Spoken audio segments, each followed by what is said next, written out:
Good afternoon, everybody. Welcome to the Washington Institute for Near East Policy.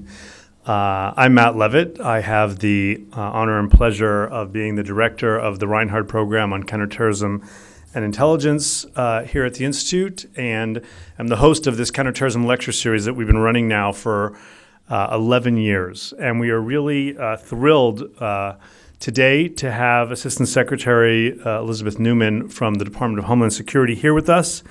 Elizabeth is the Assistant Secretary for Threat Prevention and Security Policy at DHS, responsible for developing and coordinating policy on issues such as countering transnational criminal organizations, hostile nation states, human traffickers, terrorists, using tools such as biometric and identity management and screening and vetting, and a whole host of others, including now a new strategy to deal with terrorism and targeted violence. This is a complete shift for the department, focusing not only on international terrorism, focusing from radical Islamist or other foreign ideological organizations, and also not only stressing, as it does, domestic terrorist organizations, but focusing on targeted violence as such, which specifically means violence from individuals or organizations that is not necessarily ideologically driven. And the totality of that is the nature of the violence that we face here domestically in the United States.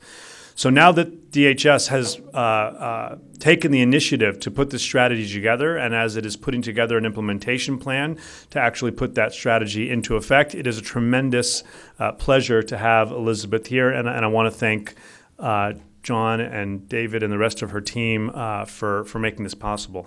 I'm going to lead by example and silence my phone while I'm standing here, and hopefully you'll all catch on and do the same.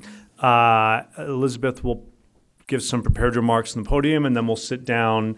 I'll ask the first question or two to give you guys some time to come up with yours if you haven't already, and then we'll open it up for Q&A, and we'll end at 2 o'clock. There are box lunches if you didn't get already in the back.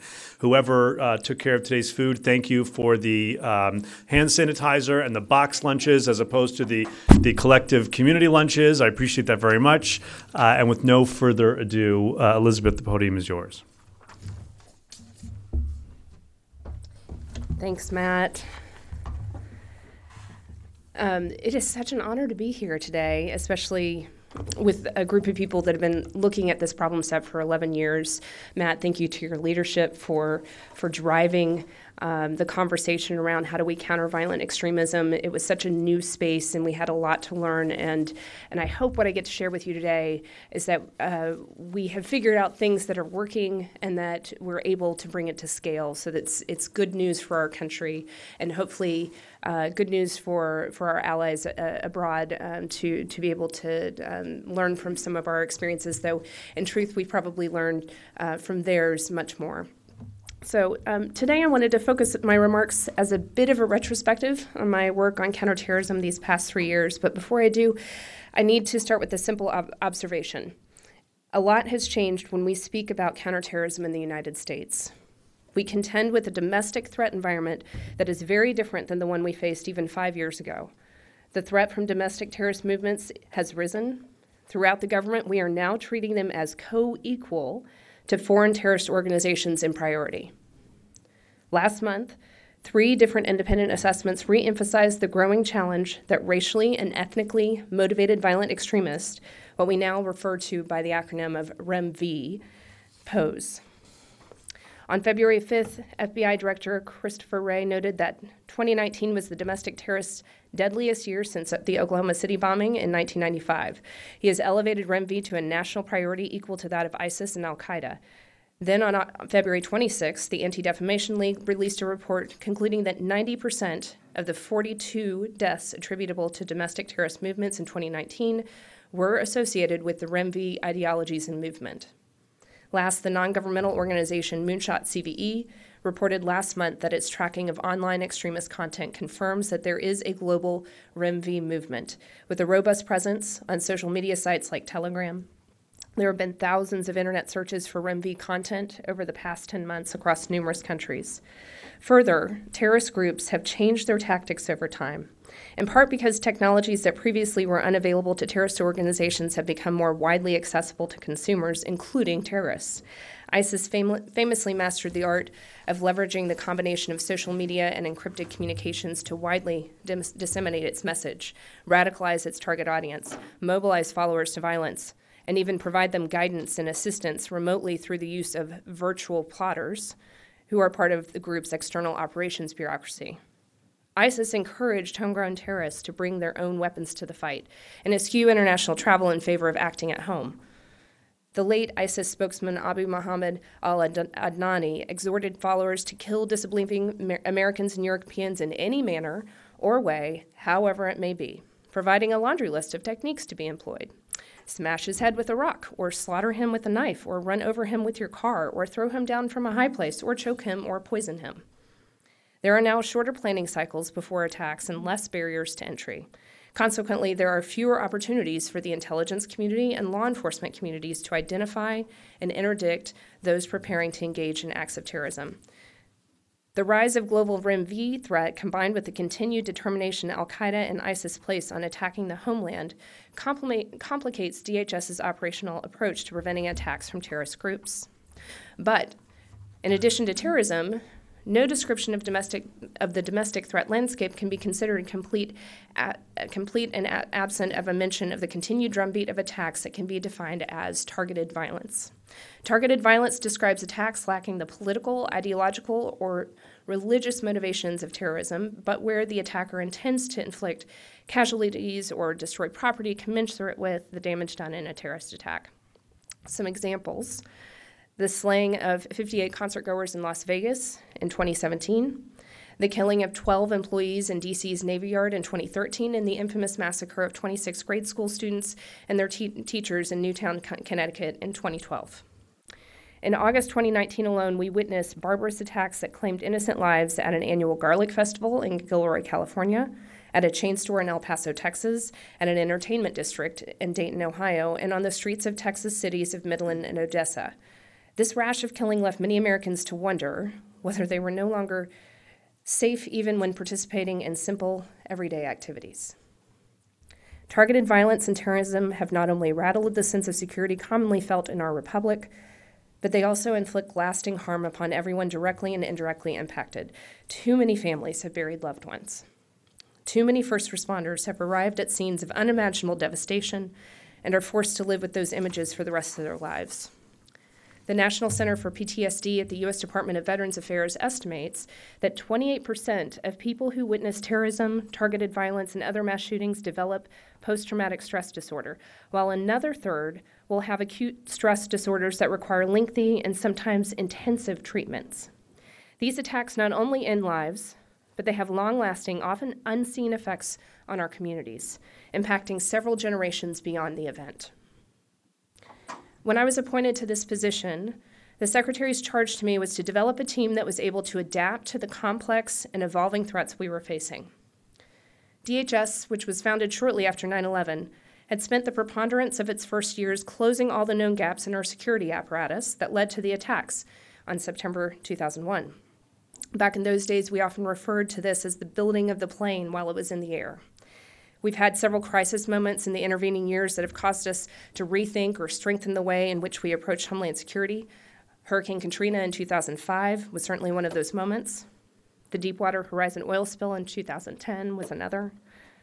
But I think it's important that to remember that we are still a very young department. In fact, this month marks our 17th anniversary. When compared to the traditions of the Department of Defense or state or even more modern organizations like the agencies of the intelligence community, we are still in our awkward teen years at best.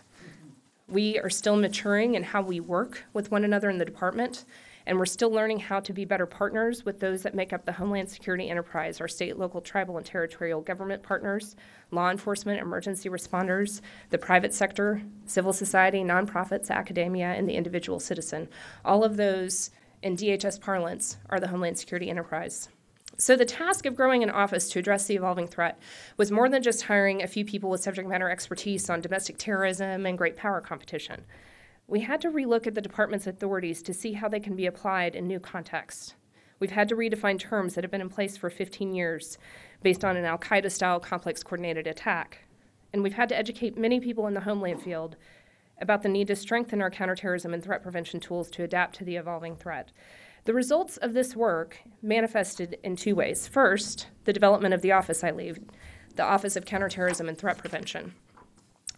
DHS's Office of Counterterrorism and Threat Prevention develops and coordinates policies and runs a few programs for some of the most important security mission areas, including the screening and vetting of arrivals to the United States, countering the malicious use of drones, known as UAS, and countering hostile nation states and foreign interference. We are small compared to other departments' counterterrorism teams. We have 6 groups, and this year we will approach approximately 60 full-time employees. But we're on a growth trajectory. We act as a force multiplier for DHS's 240,000 employees. Tackling the cross-component challenges and bringing everyone's unique skills, authorities, and capabilities to bear against the threat is the main purpose of this group. But the second manifestation you can see in front of you. We passed out copies of the Strategic Framework for the Countering Terrorism and Targeted Violence, which was released this past September. For the past year, we worked diligently, with determination, and a rapidity not typically associated with large bureaucracies to craft this new document. The framework updates traditional CT tools to better address the new threat environment, and it recalibrates the department's prevention and protection missions. We have worked closely with the White House and Congress to obtain new budget resources to expand these missions today and into the future. We have retooled the offices responsible for implementing these missions and have documented how these missions will expand in the years to come through an implementation plan. We are proud of all the work we have done to address the domestic threat, but I believe it's necessary to explicitly state that there remain problems beyond our reach, where Congress in particular can play a vital role. I will outline this role and in particular advocate for the creation of a bipartisan commission akin to the one that helped guide this country's security policies in the immediate wake of the 9/11 attacks at the conclusion of this statement. I know many readers, or many of you here in the room, will be unfamiliar with the department's approach to countering terrorism. I often hear when I'm meeting with international partners or other partners in the federal government, DHS does counterterrorism? Yes, we do. So I wanted to focus the remainder of my statement on the department's new strategy and the office that we've worked to build and how it addresses all forms of terrorism and targeted violence. So let me give you an overview of the strategic framework and see how we are adjusting our toolkit to deal with the evolving threats. I hope my explication of the strategy's principles and the specific programs that it establishes or advances can build a deeper appreciation of the thinking that guides our work and what our efforts will mean in practice for advancing the safety of the American public. The backdrop I just described of the broader and more complex threats spurred the department to release the strategic framework in September. The strategy clearly describes an evolving threat landscape that is no longer dominated solely by the challenges that foreign terrorist organizations pose. The framework highlights domestic terrorism, the need for the department to amplify its focus on the growing domestic challenge. Yet it is the inclusion of targeted violence alongside terrorism that serves as a clear break from prior strategies. As DHS's then acting Secretary Kevin McAleenan wrote in his introduction to the strategic framework, the federal government has been moving toward recognizing terrorism and targeted violence as intertwined and interrelated for the first time. But this is the first national level strategy to explicitly state that terrorism and targeted violence overlap, intersect, and interact as problems that necessitate a shared set of solutions. The 4 goals of the strategic framework recognize that DHS has to expand on its traditional counterterrorism measures. For example, countering terrorist travel through screening and vetting of travelers to the United States. The strategic framework for the first 2 goals outline how DHS will continue to invest in the programs and efforts that have been so successful at preventing foreign terrorist attacks against the nation over the past 17 years. But the framework also clearly explains that mobilization to violence increasingly occurs at a local level here in the homeland. And as I have said, an exclusive focus on the threat posed by foreign terrorist organizations would fail to comprehend the current threat landscape. So, the strategic framework uses goals 3 and 4 to identify how the department will support state, local, territorial, and tribal efforts to identify signs of mobilization to terrorism and targeted violence, to off-ramp susceptible individuals before they strike. I noted my office's current work on an implementation plan, which is designed to document the efforts needed to meet the framework's goals. The implementation plan designates lead offices and supporting roles for each priority action in the framework, sets specific milestones that each of these lead offices need to achieve. But more importantly, it will allow us to serve as the plan will serve as a basis for the department's CT budget request for years to come. A public version of the implementation plan is forthcoming, but I think it's noteworthy that the framework is not an end to itself, but rather the outline upon which its supporting budgets will construct the solution for current and future evolutions of terrorism and targeted violence. Before I tell you a little bit more about how the department is updating and expanding its more traditional counterterrorism roles, let me say a little bit more about what we are facing here. I would like to examine the threat posed by foreign terrorist organizations in more depth. Foreign adversaries remain committed to attacking the American homeland. DHS thus seeks to push out the country's borders as far as possible in order to increase the lead time we have to intercept terrorists and mechanisms designed to support and advance their cause. Foreign terrorist organizations like Al-Qaeda, ISIS, and Hezbollah remain persistent challenges. You'll have to pardon me, I'm recovering from a cold, so I have to drink water fairly frequently. Al-Qaeda has suffered significant losses in leadership ranks through years of counterterrorism pressure, but the group continues to wage insurgencies, recruit from local populations, and target Western interests in the Middle East, Africa, South Asia, and beyond. ISIS branches and offshoots have popped up across the globe. Those who identify with its hateful ideology are trying to establish footholds under the ISIS flag. The ideology espoused by groups like Al-Qaeda and ISIS also manifests itself in attacks by homegrown violent extremists who often find their inspiration online. Iran continues to support various terrorist organizations, including Hezbollah, which has established sophisticated networks all over the world, including in the United States. These branches conduct a wide range of illicit activities, which in turn help fund terrorism and other strategic activities. A critical part of DHS's mission has always been and will continue to be ensuring that terrorism does not visit our shores again from abroad. One major way DHS does this, as outlined in Goal 2 of the strategic framework, is preventing terrorists and other hostile actors from entering the United States in the first place. For DHS, this effort begins by trying to ensure that our global transportation and trade networks are neither the victim nor the transit for terrorists and other hostile actors. One example of our evolution in this space was the 2018 establishment of the National Vetting Center, which centralized and accelerated the department's review of applications for travel and immigration. The NVC, as it's called, allows national security partner reviews to take place prior to the issuance of a travel document. Before the NVC's establishment, national security vetting results could be delivered after adjudications had been made, meaning that there were times when we found derogatory information on individuals who had already traveled to the United States. Further, NVC's common technology platform and processes allow for coordinated and comprehensive reviews of sensitive information, streamlining how unclassified applicant data is shared with national security partners and ensuring that the results of the reviews of sensitive information are quickly shared with adjudicators. The NVC thus creates a more proactive and comprehensive capability than watch lists in screening online applications for those wishing to enter the U.S. through the Visa Waiver Program. As these efforts hint at, a major area of emphasis for the department is to push the borders out. The department recognizes that building the capacity of international partners to investigate and interdict terrorism abroad strengthens U.S. national security. And we're making significant investments in improving our programs, often known as security sector assistance, in coordination and in partnership with the Department of State. Moreover, DHS is also relying on numerous lessons we have learned over the past 16 years to provide international standards for CT that our partners can adopt. My team is developing plans to create a program office to manage the department's efforts to counter illicit travel through information sharing with foreign governments and to review well foreign partnerships contribute to stymieing terrorist and criminal travel. DHS has a basic responsibility to determine whether prospective travelers are who they claim to be and whether they pose a public safety risk. To date, that process has remained far too analog in a digital age focused on such paperwork as passports, rather than incorporating readily accessible details about an individual's history. The program office will, among other efforts, expand the department's international biometric interoperability programs with visa waiver program countries, Western Hemisphere countries, and other priority countries, and develop a consistent policy and legal framework for how DHS shares information with foreign governments.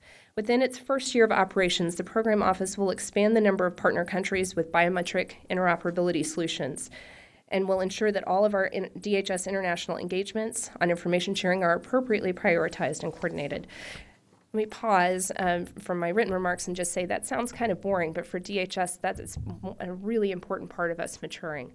We often have a number of priorities. We're a huge department with 240,000 people, so a simple task of agreeing to a set of priorities and then actively implementing those priorities would be a huge win for us. All of these efforts are designed to improve DHS's counterterrorism mission. At times, however, the U.S. government needs to take more drastic steps. In 2017, President Trump determined that foreign governments must meet minimum baseline standards of identity management and information sharing for their citizens to be eligible to travel to the United States. These standards are based on international legal obligations and best practices, and requiring that other countries satisfy them helps us to ensure that we can confirm travelers' identity and assess the likelihood that they pose a threat to public safety. Most countries meet these requirements, but a few do not. The President thus issued restrictions on entry from certain foreign nationals in Proclamations 9645 and 9983. These restrictions have been tailored to reflect the risks posed to U.S. security, as well as our assessment of how likely foreign governments are to make improvements. DHS is actively working with willing governments whose citizens face travel restrictions to improve their identity management and information sharing practices to a level where routine travel can resume. Now, let me turn to the inside of the homeland. The strategic framework reflects DHS's determination to expand prevention and protection efforts at the local level in order to reduce the draw and impact of terrorism and targeted violence. To accomplish its prevention and protection missions, DHS needs to act in a coordinated manner. As I've mentioned, not always easy. Often this is described as a whole-of-government approach wherein all elements of state power are brought to bear on a problem in a coordinated way. While multiple DHS offices and components need to work with interagency partners for the department's prevention and protection missions to succeed, this is not the foundation or linchpin for success. DHS fundamentally understands that the scale and complexity of terrorism and targeted violence problem set dictate that the federal government cannot prevent every attack nor protect every citizen on its own. Rather than a whole-of-government approach, a whole-of-society approach is needed.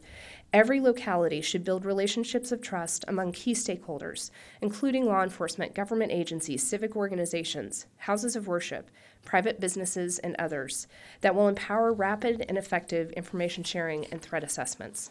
Let's first dive into prevention. As I noted earlier, traditional counterterrorism is only part of the solution.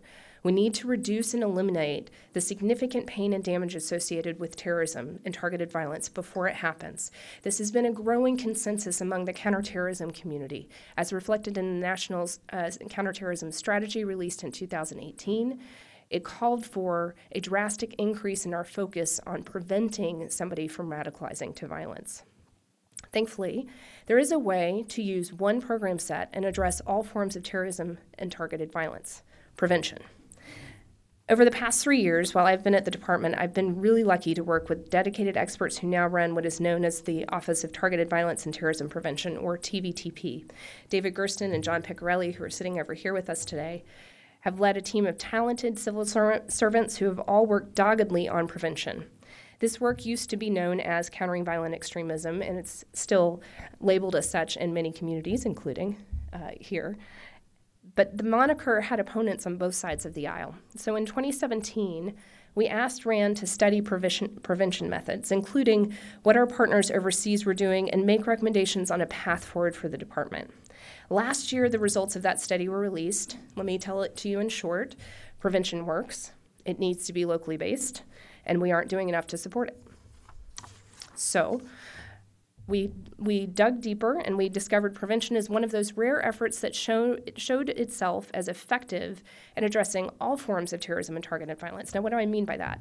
We have peer-reviewed research that continues to confirm that individuals engaging in terrorism or targeted violence, meaning people that have conducted an attack, they could adhere to a variety of ideologies and grievances, and increasingly are driven by a combination of both. But what we are finding is that the behavioral indicators that they show prior to launching an attack are similar.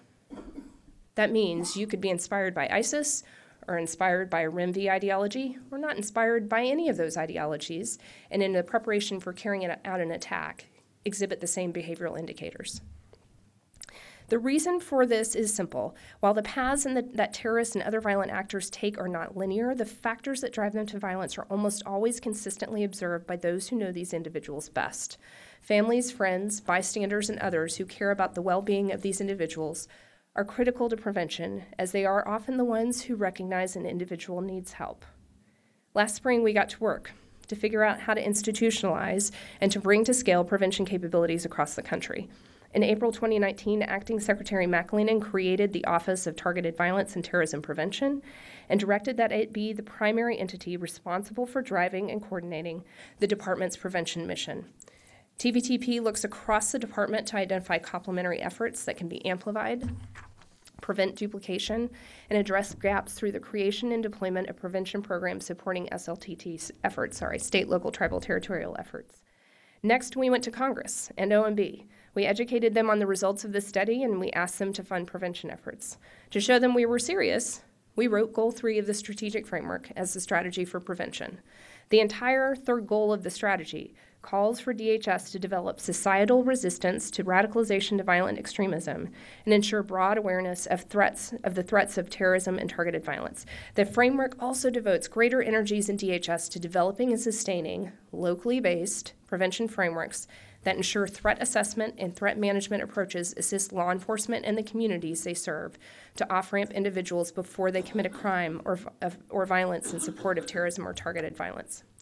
Goal 3 builds on the work that the department has done over the past 4 years and codifies our approach to prevention. It acknowledges that the threat we face requires a whole-of-society prevention solution, that we need to build meaningful and trusting partnerships among many different actors in our local communities, and that we need to provide these communities with resources, personnel, training, and other assistance to act when someone is in need. A good deal of this work is underway already. For example, in the state of Colorado, they have a robust prevention program. Initially established to address terrorism, this program has broadened to include targeted violence, and primarily by incorporating existing school safety programs.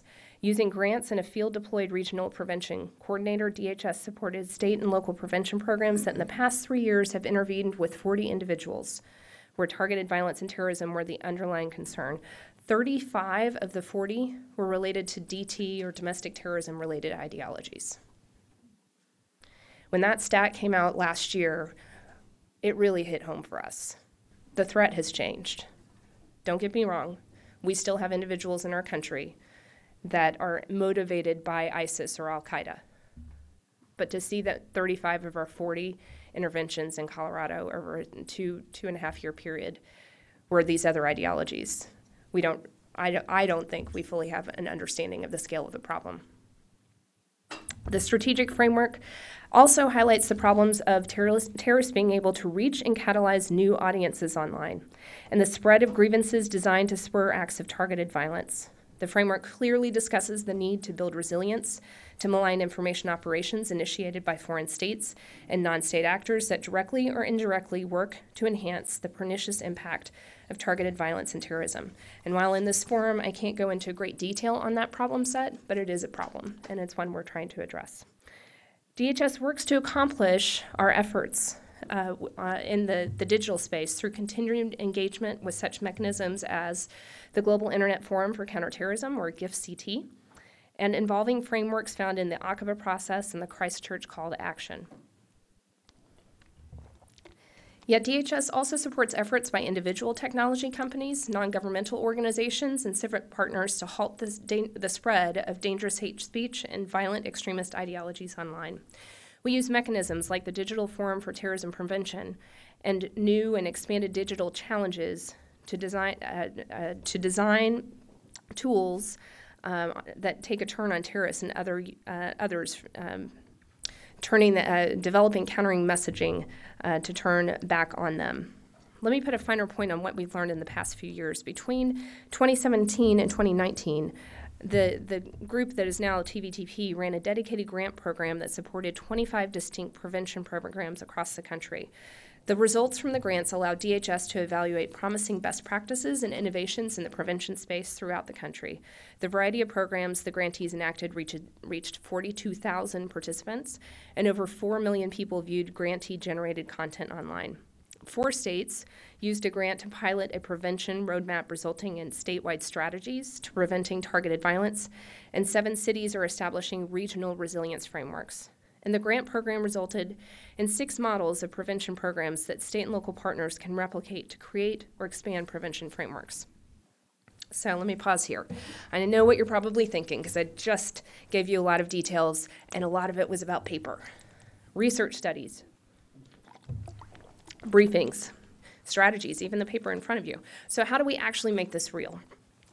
Federal prevention efforts have confronted well-documented budget and resource challenges. In December, though, things got kind of interesting. Congress gave us what we asked for in FY20. The most recent DHS budget tripled the size of the department's prevention budget. Folks, that's unheard of in the federal government. This budget will expand field-deployed regional coordinators to cover the country. It will reestablish the grant program. The FY20 budget gives a solid foundation upon which to implement the vision for prevention outlined in the strategic framework. It will be critical to ensure that all DHS offices and components contribute to a harmonized effort to expand prevention and protection efforts, but it gets better. The President's FY21 budget further strengthens DHS prevention and protection missions. It asks for approximately $96 million to allow DHS to bring its prevention mission to scale, as well as strengthen our protective measures. It resources the department's efforts to provide technical assistance, training, grants to our state and local partners and civil society to enable them to implement local prevention frameworks. The 21 budget also enhances DHS's protection mission by expanding the Cybersecurity and Infrastructure Security Agency, also known as CISA. It expands their field forces in order to reduce the potential harm that might come to victims of targeted violence and terrorism, and I'll talk about them in a minute. But the budgetary expansion also harmonized DHS's prevention efforts with similar efforts underway at the Department of Justice, which is working to implement its Disruption and Early Engagement Program, or DEEP model. That model assesses the degree of threat posed by particular subjects already in the criminal justice process and develops options to mitigate threats and divert or disrupt mobilization to violence. But it is important to recognize the sad truth that even the most robust counterterrorism and prevention efforts will, at times, fail to stop individuals from mobilizing to violence. Protection, therefore, and preparedness are the 4th goal of the strategic framework, and it remains a critical part of our CT efforts today. Prevention and protection efforts complement one another to help reduce the loss of life and increase the difficulty of carrying out an attack. Protection enhances the disincentive for conducting the attack in the first place. On the protection side, DHS continues long-standing work with communities to share threat information, harden soft targets, train law enforcement and first responders, and conduct active shooter exercises and trainings. These are proven initiatives since DHS's creation that improve safety and security in communities. And DHS is refocusing these efforts based on emerging threat indicators. As an example of this, CISA's Soft Targets and Crowded Places Task Force. The task force provides training, information sharing, security assessments, and other tools to the private sector to protect against acts of terrorism of all ideologies. It's amplified through their Protective Security Advisor program. Since the program's inception in 2011, nearly 40,000 participants from security and human resource disciplines have participated in workshops. I think the best anecdote to explain the value here is that the PSA, there was a PSA that just weeks before the attack advised the Tree of Life Synagogue in Pittsburgh. The activities that they undertook, just simple things, like make sure somebody in your parishioners during Sabbath services has a cell phone, which in this community was not something that was normally allowed. Make sure somebody has access to a cell phone so you can make a quick phone call if you need. And they identified that they had some doors in the back that needed to be open for egress purposes. Folks, that's generally a fire safety thing, but in the context of protecting a house of worship, it's really important to make sure you can escape. Run, hide, fight is our traditional active shooter mantra. Because they had that workshop a couple of weeks before the attack, they believe they saved many, many lives. They were able to make a phone call shortly after the attack started, and they were able to escape out the back door. The Federal Protective Service, which protects over 9,300 federally owned or leased facilities in the U.S., has trained over 100,000 members of the federal workforce on how to respond to an active threat in the building where they work. Protection remains the front of mind for DHS, which is why the strategic framework calls for more effort to be placed on both prevention and protection together. The December 2019 report from the Homeland Security Advisory Council titled Preventing Targeted Violence Against Faith-Based Communities validated much of this approach and urged DHS to do more in this space. DHS is folding these recommendations into our implementation plan for the strategy, and both documents will continue to guide the expansion of our prevention and protection efforts across the United States. In spite of these advances, and it's a lot that we've been able to do in the last 2 years, there are real challenges that DHS faces when we address terrorism and targeted violence. One challenge is how online platforms catalyze the spread of hate speech, radicalizing grievances and the normalization of targeted violence. In testimony before the House Homeland Security Committee in January of 2020, Paul Goldenberg summarized this well when he discussed the depth and breadth of targeted hate speech against the small Jewish community of Whitefish, Montana. What is striking in his testimony is not just the depravity of numerous online figures targeting a Jewish community, not even the added depravity of targeting specific leaders and members of that community. It was the ultimate depravity of targeting the children of that Jewish community. They created pictures and superimposed the children's faces on corpses that were being loaded into ovens at Auschwitz. Folks, if that were my kids, I tell you, law enforcement wouldn't be able to hold me back from taking out those people. I appreciate that they have restraint. But one of the things that's so frustrating is that in going to law enforcement to ask for help, to take action against these people that were posting these horrible, horrible things, law enforcement felt hamstrung. They felt that it was First Amendment protected speech. The truth, of course, is that the federal government does have a history of regulating certain forms of speech. For example, the Federal Communications Commission adjudicates numerous complaints concerning obscene, indecent, and profane broadcasts over terrestrial radio and broadcast television. So while it's beyond, and it is well beyond the remit of DHS to tackle this issue, it is clear to me that there needs to be more done, that we need to take a fresh look of how the First Amendment applies online. Some activity on this is already underway, and I'm heartened by that. For example, Congress has introduced numerous pieces of legislation examining Section 230 of the Communications Decency Act that separates technology platforms from the users who use them to generate content. The legislation, as well as a public workshop the Department of Justice hosted last week that address this topic, are revisiting this separation between hosts and users to explore how these platforms are used for spreading hate speech and the fostering of terrorism and targeted violence. The second issue is the question of designating domestic terror groups or movements, much as we use existing authorities to designate foreign terrorist organizations. Several witnesses from non-governmental organizations who recently testified on the rise of anti-Semitism in the United States supported the concept of designation for domestic terrorism.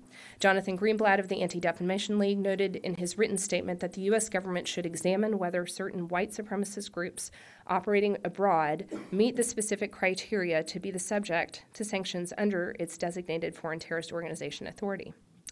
And I can tell you firsthand that members of Congress were keenly interested in this topic as well when I testified last week. I can tell you that we are looking really hard within the community at groups that are eligible under the foreign terrorist organization designation. But there are a lot of requirements in the law that an entity would have to meet in order to have that designation be applied. And the way that we have groups operating today, they're fairly savvy.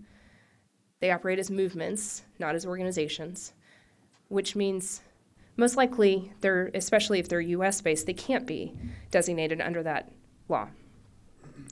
So I think something akin to or adjusting the existing designation law might be worth serious study.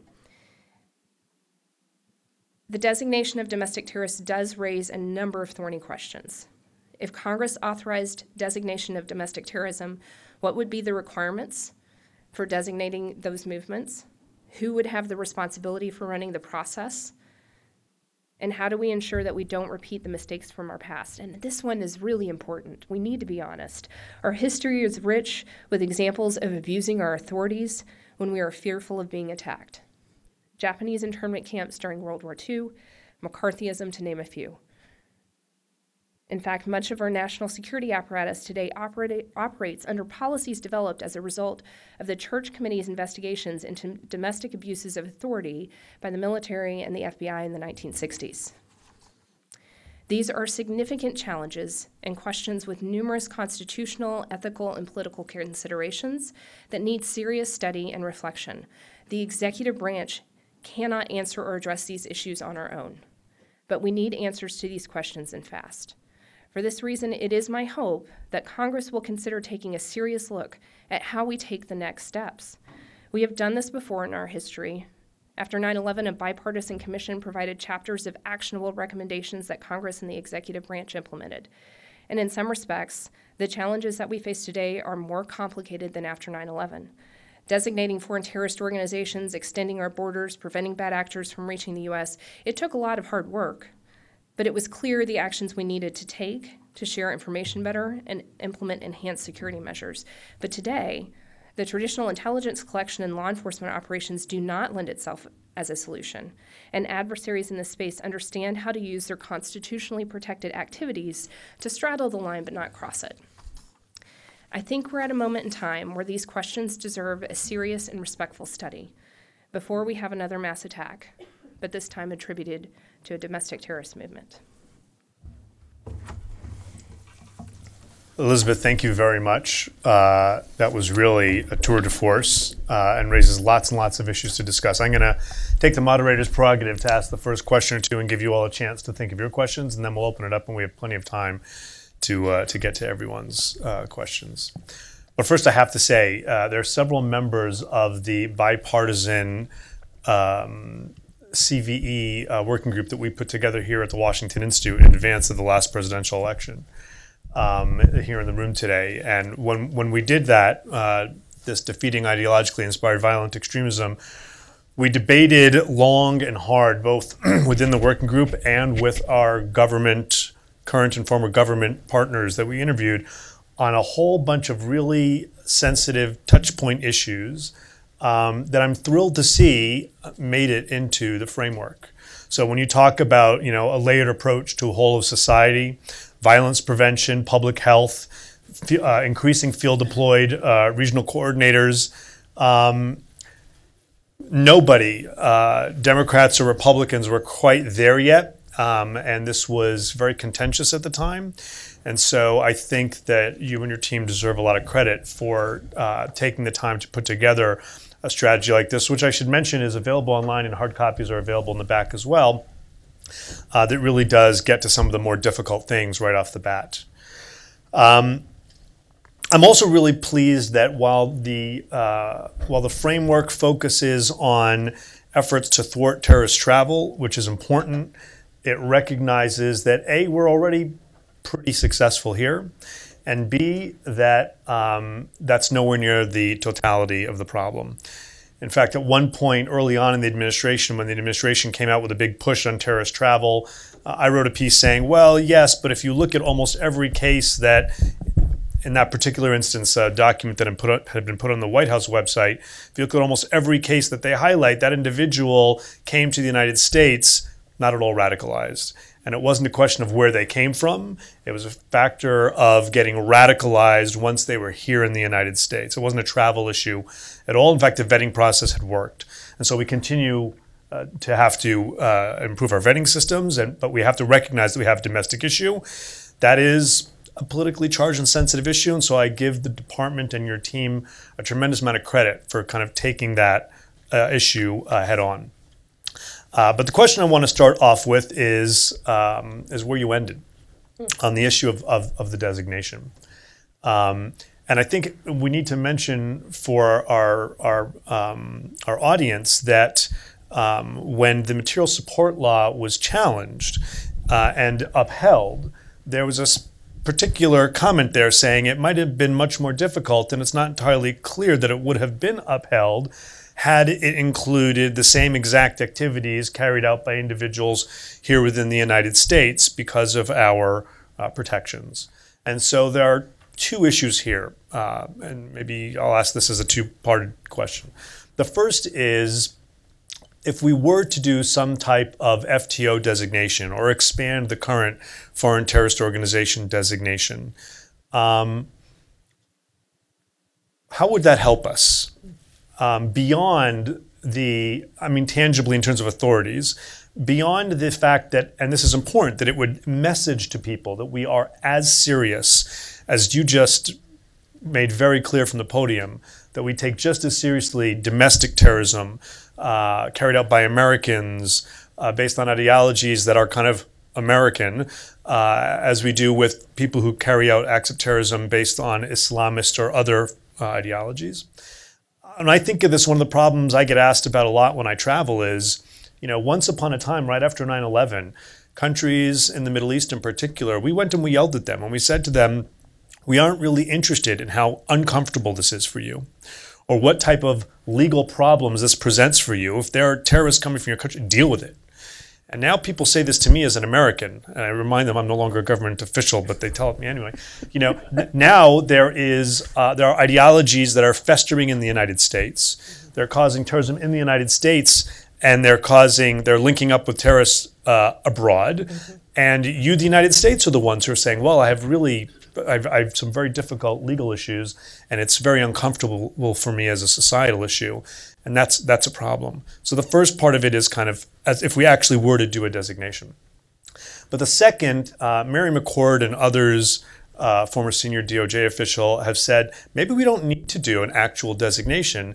Maybe we just need to make domestic terrorism a federal crime, in which case material support for such a federal crime under 2339A would also be illegal. So in the Hassan case here in DC, where someone was stockpiling weapons, that would actually be part of a federal crime. And maybe that is either an additional way or an alternative way to deal with this.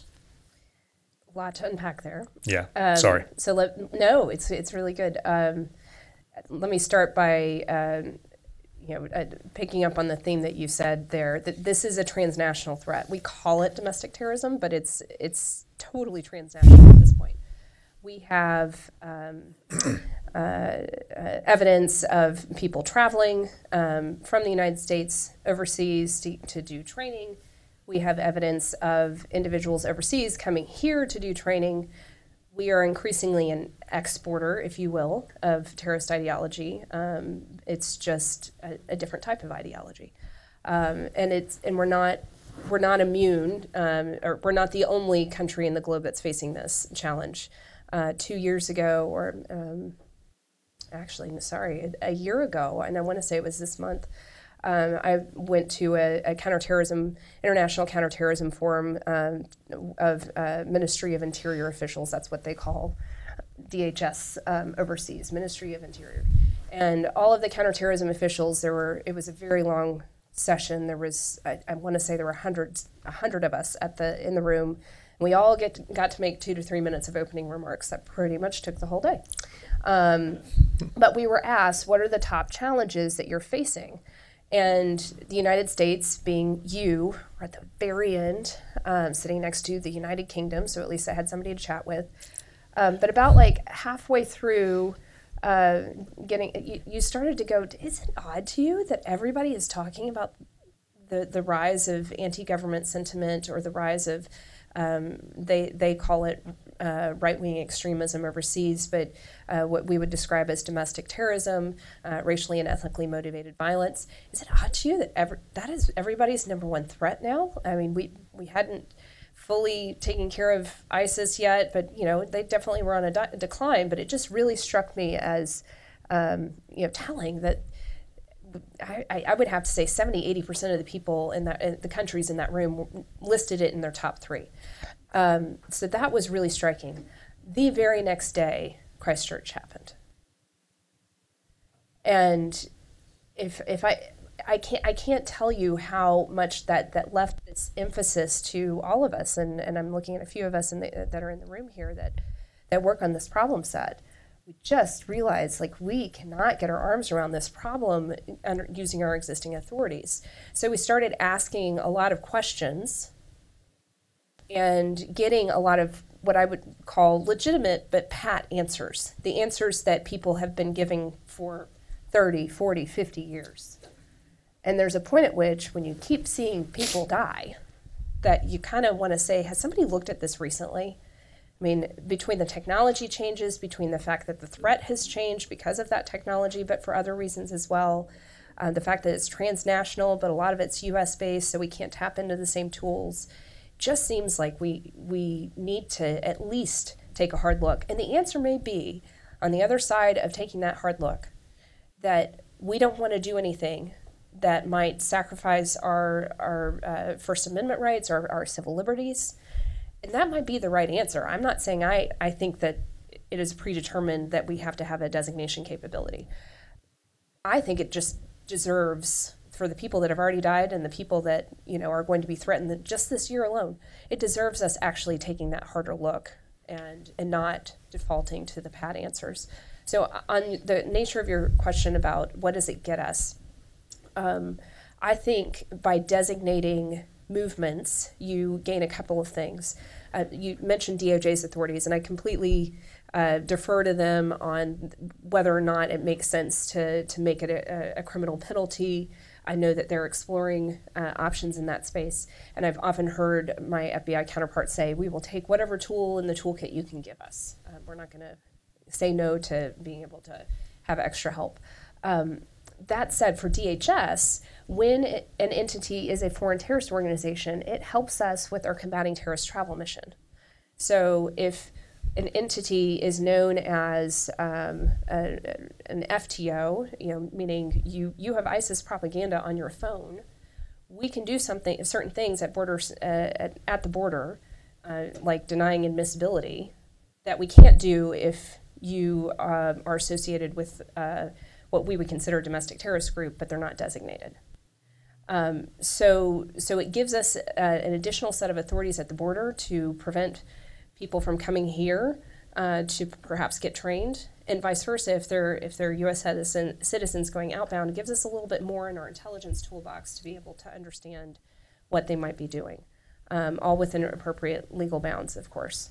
The other thing that I think it does is it educates the American public about these groups. One of the things that's really scary about the latest generation of REMV, racially and ethnically motivated violent extremist groups or movements, is that they are wrapping a veneer of American pride and patriotism around their evil ideology. And it is really easy for somebody that's not paying attention. We're all busy. We have kids to get to school, and we got to get the groceries, and we're late for work. Who has time to keep up with, I can't tell you a top 40 song right now. That is just not something I'm tracking. I'm judging you. Okay, fair. My kids aren't that age yet, so maybe in a couple of years. But I would never expect the average American, my mother, my in-laws, I would never expect them to know the name of a REMV movement.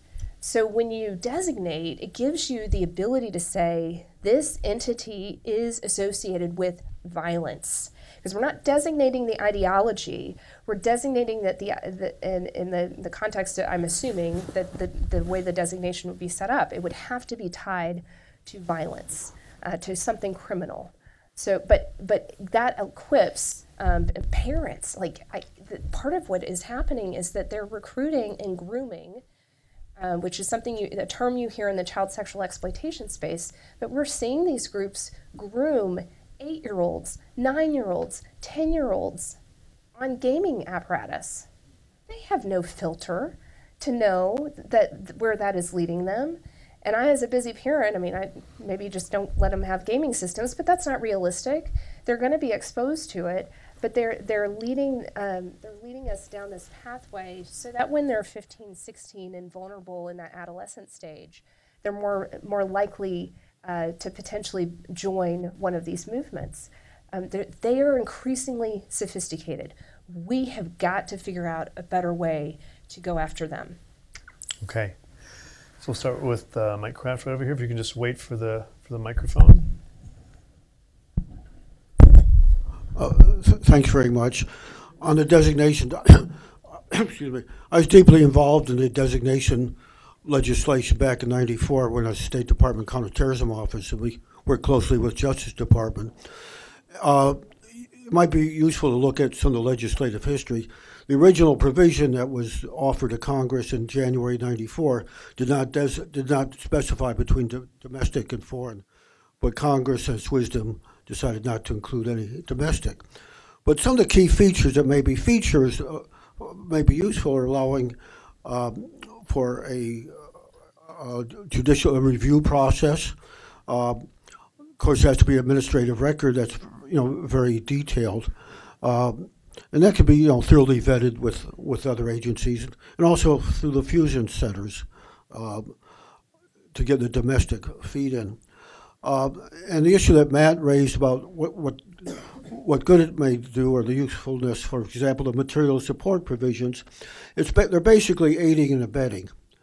And so there may be laws on the book, but one of the advantages of it is the deterrent effect of making ordinary citizens think twice.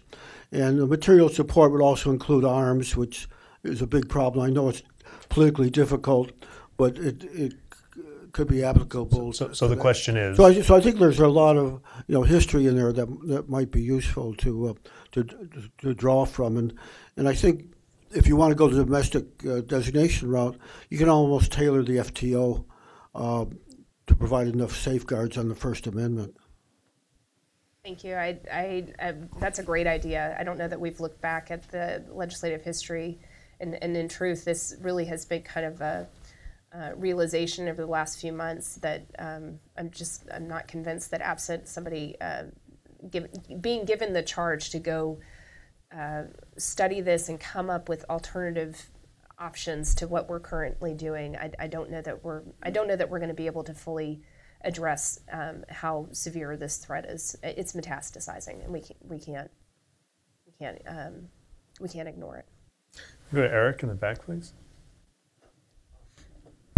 Hi. Thank you so much for that really great presentation on all the progress that DHS is making and the increased emphasis on prevention. So two quick questions. One's an easier one than the second one. The first one is interagency sort of task force collaboration and then vertical cooperation sort of in a structured way so that all these different pieces that are trying to be activated and supported are somehow connected. And so what you've seen in a lot of countries are these networks that are supported by the government that allow for all the different practitioners and the like to stay connected, not just when Washington wants to be connected, but when they themselves want to connect. So that's the first question, what's going on there, if anything. And the second thing is, well, I really appreciate all the focus on sort of the First Amendment. I really think, and I'm not surprised, but I really think that there's another amendment that wasn't mentioned at all in your presentation, and it's the Second Amendment, and which, if we're really looking at preventing this violence... Now that you mention it, we got that one too. If we're really looking at preventing this violence, I think the issue of guns has to be front and center, and I think one of the things I've noticed is that you can have a conversation about the Second Amendment, which it largely ignores other aspects of prevention, and you have a conversation about prevention, which this document elevates in the way it should, but it's divorced from the Second Amendment conversation. So how can you connect those two pieces? And maybe it's this bipartisan commission that you're talking about, but I think realistically, we're playing with a one arm tied behind our back if we create this robust prevention architecture, but then ignore the gun violence. Those are great questions. So on the interagency task force one, you're probably aware that there was an interagency task force on CVE that operated for a while, and it kind of just what's the right word, David? It kind of atrophied from lack of atrophied. There we go. So I alluded to this in my remarks. Every time you have a transition, everything kind of takes a deep breath, and some things move forward, some things get relooked at, some things may not be the priority and therefore don't have the attention needed to move things. And in a department like DHS, where we are so young, there's so much ad hoc. I was a part of the White House Homeland Security Council during the Bush years, so I was around with DHS when it stood up, and all of the challenges associated with working with an immature organization. When I came back in 2017, I served as the Deputy Chief of Staff, and I cannot tell you how many times I was like, well, where's the SOP for this? And people looked at me like, SOP? Like, why would we have procedures for, I'm like, you do this every year, you do this every month, you do this every week. We don't have it written down how we do basic things. And it's because we've been running from crisis to crisis to crisis. It takes a dedicated, focused effort on maturing a department to do those kind of boring things. So Secretary Johnson started that effort, and it was there are continuations of Johnson's effort of trying to mature the department. But why do I share all that? I share that because our first 2 years in dealing with CVE in the prevention space were largely challenged because we recognized that there was a lot of attacks out from both sides of the aisle. The right thought that this was pseudoscience and wasn't actually going to work. The left thought you were targeting the Muslim community and this was just an effort to get tips and leads for law enforcement. And when you were facing criticisms from all sides, for new people coming in, you're just kind of like, well, what do we do with this thing? I mean, and thank goodness for David and John being very patient, persistent in educating those around. And I wasn't in a position initially, but eventually got to come in and start to work with them, laying the groundwork for helping us understand that there was something here. So what the reason that we commissioned that study for our FFRDC, for RAND, was precisely because we knew we did not have enough time at senior levels, focusing on all the other things the president had asked DHS to take on, to do the due diligence we needed to do. In that context of studying prevention, figuring out where we needed to go, a lot of our fellow agencies and other parts of the department got the demand signal that this wasn't a priority, and they pulled their people back. Not a judgment on them, probably more a judgment on DHS. But what we came to the conclusion on the other side of that study, and in 2018 realizing that we needed to be driving forward on this mission, we took a different tact. We reached out to those that were the core of the interagency that needed to address prevention, NCTC, FBI, DOJ, and us. And we started meeting at a very senior level on a monthly basis to talk through what did this thing need to look like moving forward. We had the opportunity with the National Security Strategy, this National CT Strategy, which called for doing more in the prevention space.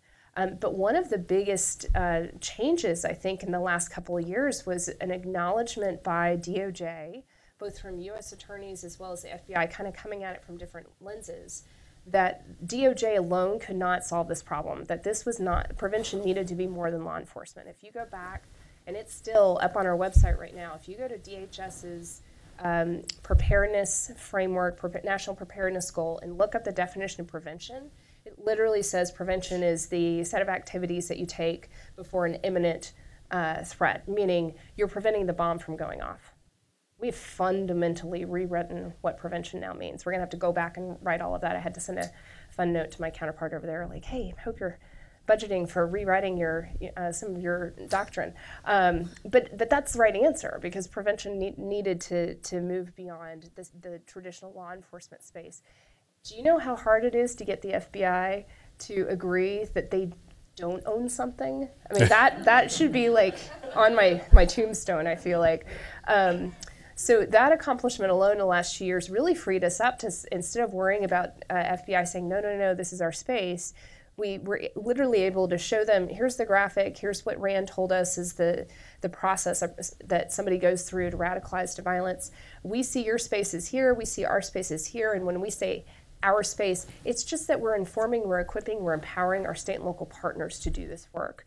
And we need to make sure that there's the appropriate handshake between a local prevention capability that might be run by, in Denver, it's run by a university with mental health professionals and social services.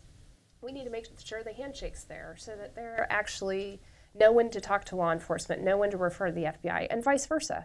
There's so many activities that, or knock and talks that law enforcement does, and they can't open a criminal investigation. They know something's wrong, but nobody's done anything that leads you to open that investigation. So the referral system there between law enforcement and this prevention capability is really important. So back to an interagency task force. Rather than doing a task force, what we started with a group of senior leaders trying to wrestle with what does this thing need to look like, what is everybody's roles and responsibilities, reached agreement among ourselves. And then I made a strategic decision. I felt like it was more important for us to institutionalize within DHS what we needed to do with prevention. So we focused on getting funded, and we focused on writing this strategic framework, and now we're focusing on hiring field staff and executing a grant. We're rapidly moving out in the work that they've done. I do think long-term that there is a need for more cooperation and coordination at a systematic level with others in the government. HHS wants to be a partner in this space. They told us that once we started talking targeted violence, it opened up a whole set of capabilities that they could bring to the table. There is an effort at the White House to stand up a prevention coordination group that's going to be looking at some of the policy issues in this space. So I think if you're in a crawl, walk, run, we're in a walk phase. Last year we were crawling, we're walking now. But I do think one of the ways in which we could mature in the future would be to have more of a systematic way in which the interagency coordinates. But because what we're doing is locally based, the actual operational coordination is going to happen between agencies, is going to happen on the ground.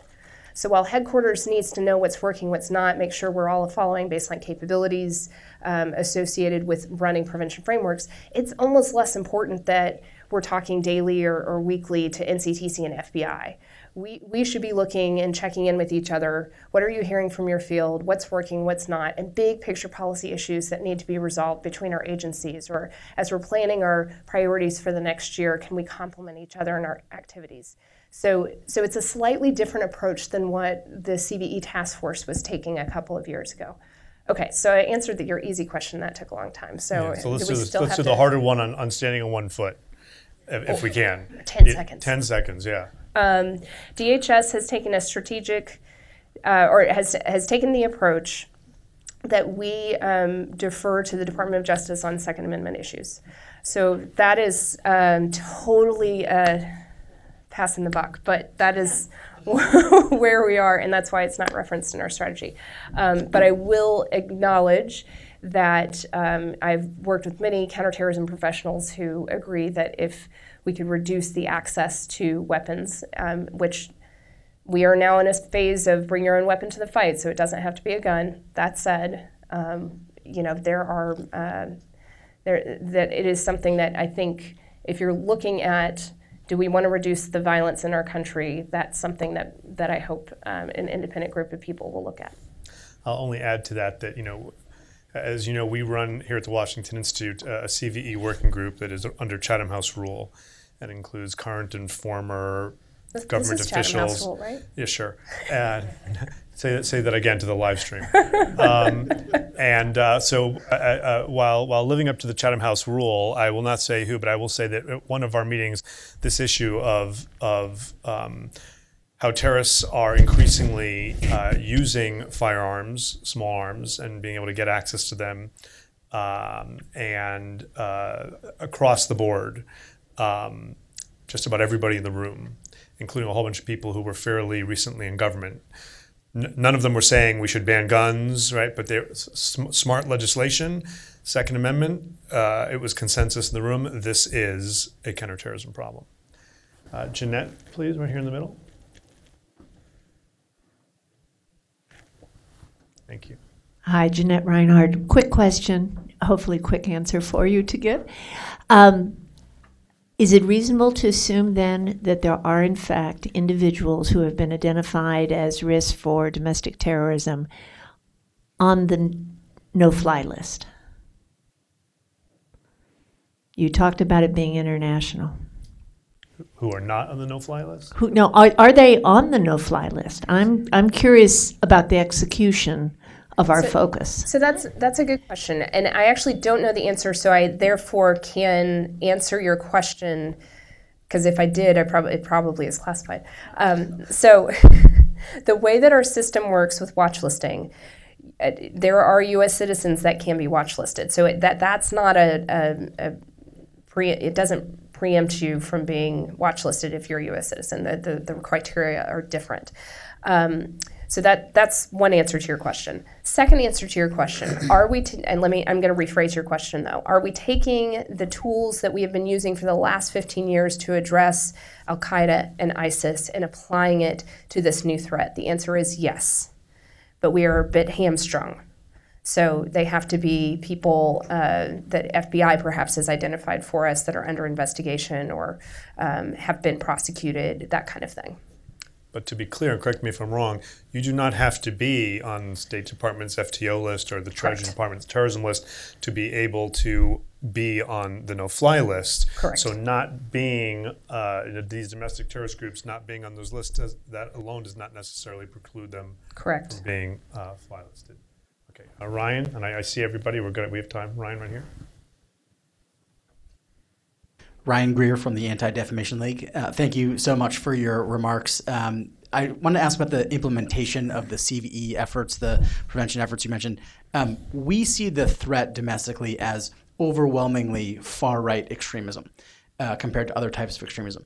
Will your sort of CVE prevention efforts be proportionate to that threat? Or is there some other way that you're sort of divvying up the sort of resources and kind of new efforts that you're rolling out? And also, when are you going to roll those out? Thanks. Can you clarify what are we piece about rolling out? What are we rolling out? You mentioned that you're bringing back terrorism prevention, and you said it was multiplied by 3 times. And got it. Mm-hmm. I'm tracking now. Okay, so let me start with your assessment and compliment. I have to tell you that the ADL's work has been hugely valuable as we've been studying this problem set.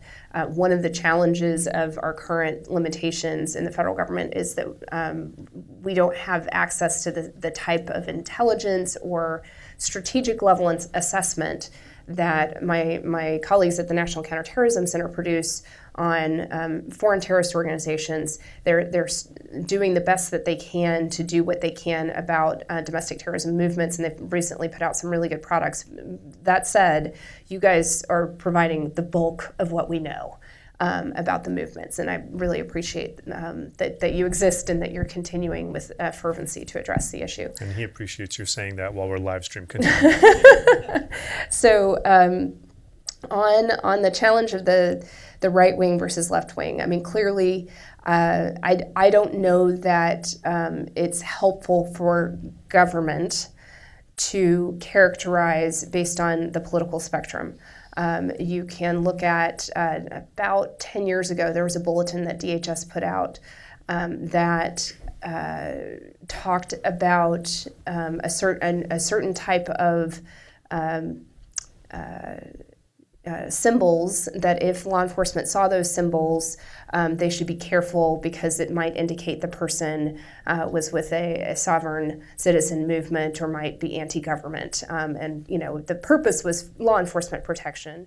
Unfortunately, they missed a couple of keywords. It was a bulletin that probably needed a little bit more rigor in how it was properly caveating things.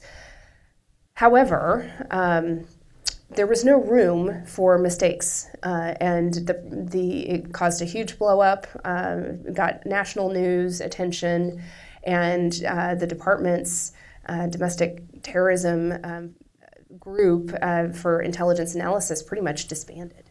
And I tell that story to say that here we are now 10 years later, there clearly is a DT problem. I really wish that hadn't happened so that we had a group of intelligence analysts that had been looking at this problem set for a lot longer. And if we had had a proper response, it would have been educating the analyst or making sure that there are appropriate reviews in place before a document gets pushed out, and or making sure that if you are going to push something out that might be sensitive, that your senior leaders are aware and equipped to defend it. But we live in such polarized times, and nobody pauses to listen and critically think and offer their concerns in a calm manner that I'm sure, and I was not at the department at the time, I'm sure the leadership did what they felt like they needed to do to reassure the American public that we, the department, were not out spying on Americans, which was kind of the concern. So I tell that story to say that as I have gone back to Congress, and Congress comes and says, you're not doing enough to focus on the REMV problem, and you need to call it like you see it and address it. My counter back to them is, I agree we need to be doing more in this space, but you cannot politicize this when something we do isn't right. Let's have an adult conversation about it. I will be transparent with you when we make mistakes, when we learn, hey, we tried this and this is not the right way to do it. But we need to not use this as a political football. There are lives at stake. There are people that we have the opportunity to prevent from committing that act of violence and killing people. But if we're going to play political football with it, things will get shut down really quickly. So I'm not answering your question directly, in part because I'm mindful of the fact that we operate in an extremely polarized and political environment. And I think the most important thing as a counterterrorism professional is to get these programs out the door. So that's part one. Part two, the brilliant thing about what all the research has showed us, the aha moment maybe 2 years ago, was guess what? This works regardless of the ideology. We can put these capabilities in place in the field, and it doesn't matter if the individual is inspired by a right-wing or a left-wing ideology. It doesn't matter if they're inspired by ISIS or perhaps just have a grievance. The behavioral indicator approach allows us to train citizens in a local community, set up a capability where there's a threat assessment and threat management approach to get that individual help before they mobilize to violence. And if they do mobilize to violence, that's where law enforcement steps in. But it actually has nothing to do with ideology. There are people in the system that will need to understand ideology, but not the bulk of the program and the approach is ideologically neutral. So that allows me to not have to fully address the nature of where some of this ideology is coming from. I will tell you, serving in this administration, I'm a Republican, it does place a burden on me trying to think through how do we make sure that certain groups are not exploiting the patriotism or exploiting conservative thought or quite frankly exploiting the Christian religion. I'm also a Christian, and I've seen enough evidence where they are taking and perverting scripture in justification for their violent ideology.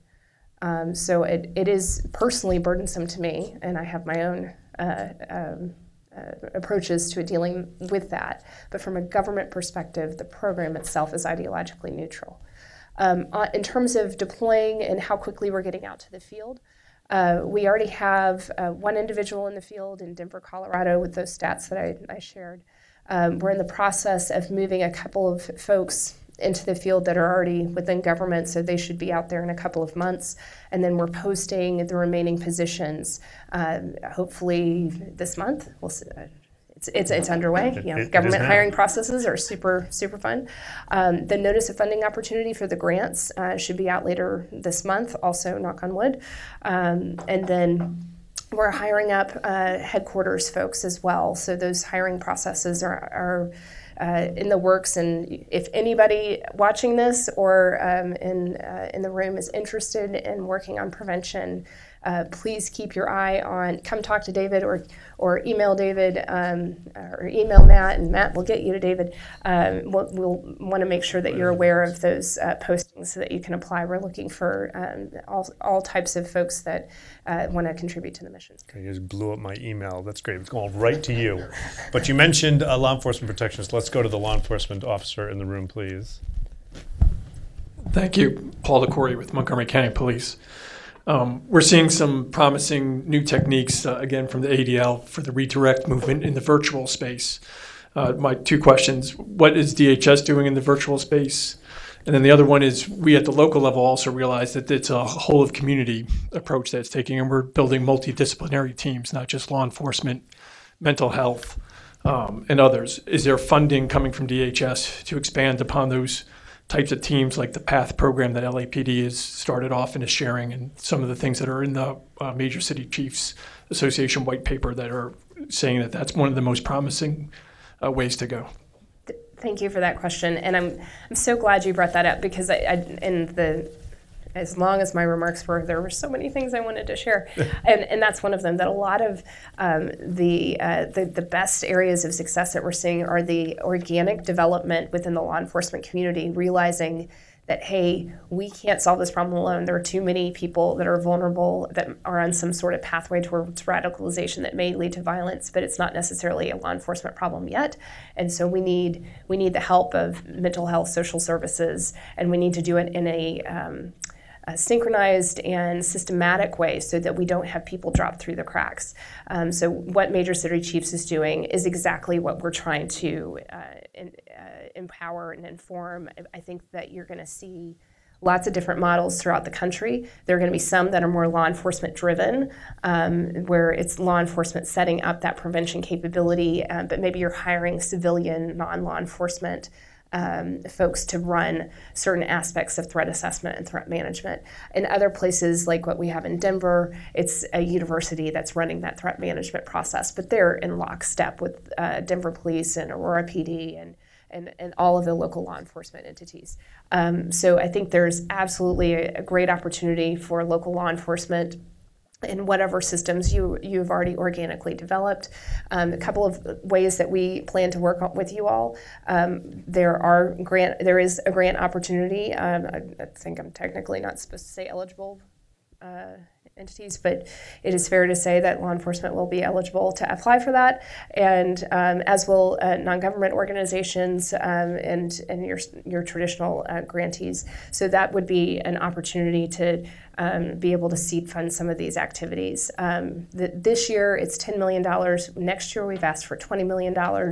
I hope that we get to more. The RAND study told us we should probably be spending more like somewhere between 150 to, am I remembering that number right? 150 to 250 million in the U.S. Not all of that for grant, but I think the grants need to grow, and hopefully once we've shown our progress in institutionalizing this, we'll be able to do that. The other way that I'm looking forward to working with law enforcement on this problem set is we will be running an exercise of documenting baseline capabilities for prevention frameworks. A lot of this already exists out there. Major City Chiefs has their white paper. We have studies coming out from our grants, and there are any number of organizations that have put pen to paper on how you do threat assessment and threat management. The exercise we have to run is get everybody in the same room together, reach agreement on what those standards should be, including different models. There might be different models that are more appropriate for one community over another. And then we will tie our grant guidance to it. So if you're taking money for prevention, you should be building these kind of capabilities as documented in this document. It's an exercise that DHS ran for fusion centers that has worked very well. It allows all of those budgeters and appropriators to know that the money is being spent on the capabilities that we've all agreed are what we want to build out for prevention. And I apologize, I forgot your first question. Again, just starting have some problems with ADL program. Redirect online, yes. What are you doing in the virtual space? Yes, so quickly, because Matt's giving me a stink eye. You should see my stink eye, that's nothing. Does that have to do with the hat? Yeah. Yeah. We do something called digital forums that bring together the tech community and local communities to get the tech community to train local communities on online counter messaging.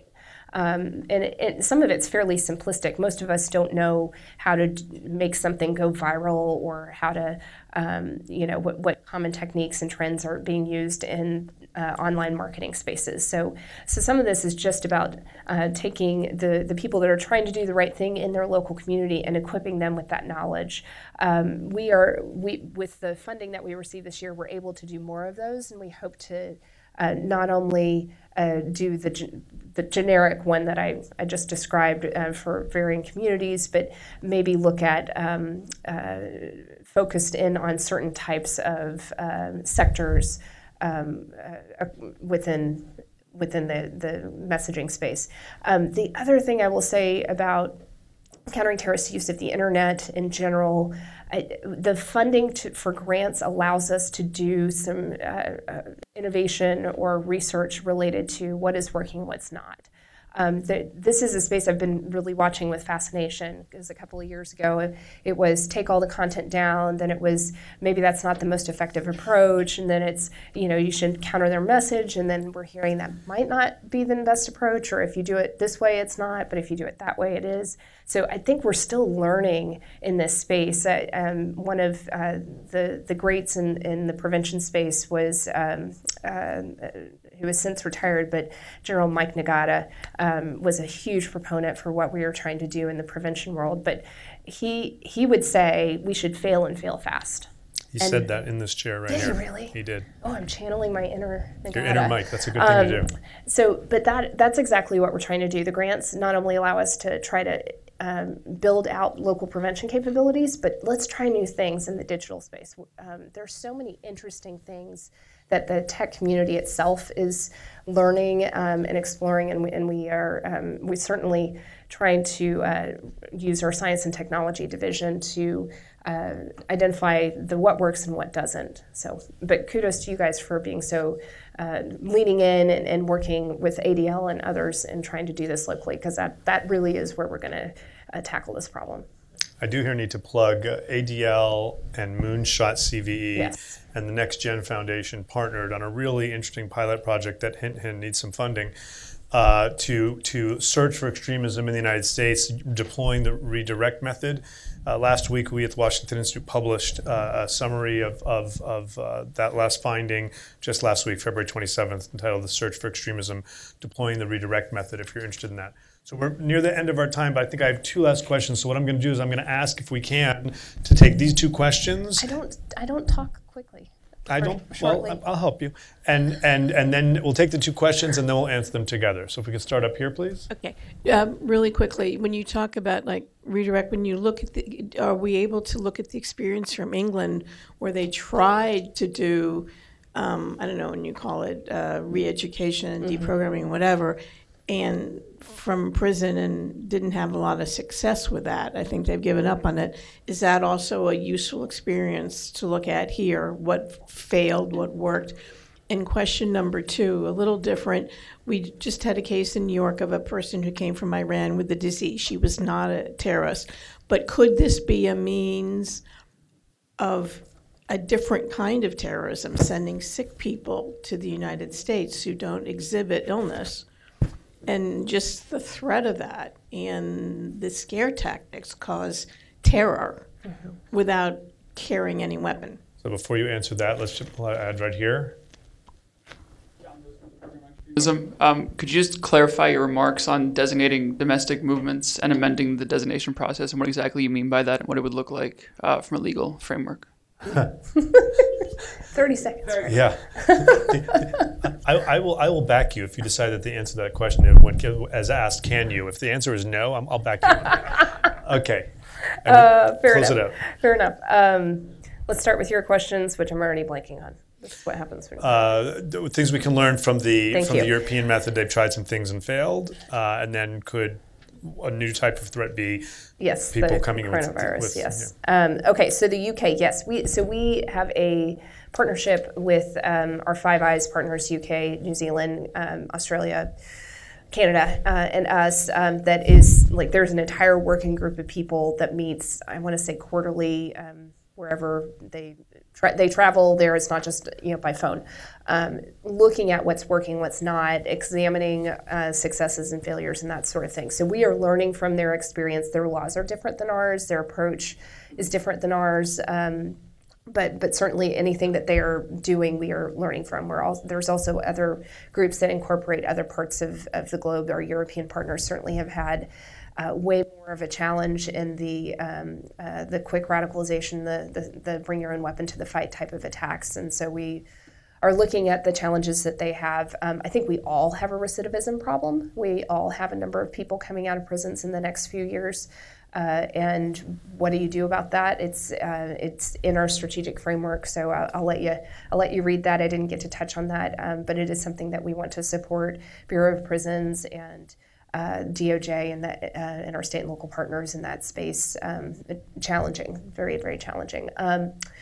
Coronavirus, and could it be used by our enemies? That is something that we definitely at the department are always looking at, whether a vulnerability in one place, a hurricane coming to a certain part of the country, does that, and all, you have a whole bunch of National Guard maybe deployed to a certain part of the country, does that create vulnerability? Does that make us more vulnerable to attacks and other vectors? So anytime we're dealing with a particular threat or incident, we are asking that question. So I can reassure you that we are thinking about that. I would say that our concern about coronavirus as a issue set, technically the White House has the lead for our conversations on that, but I think you have seen us move from containment to mitigation strategies. We recognize that we need to be prepared, and so this is at this point much about preparedness and educating the populace. So that's exactly right. And on designation? No. I laid out my thought process where I am right now, which is I think we need really smart people to get in the room. I've been my portfolio is very broad, and I get about an inch deep.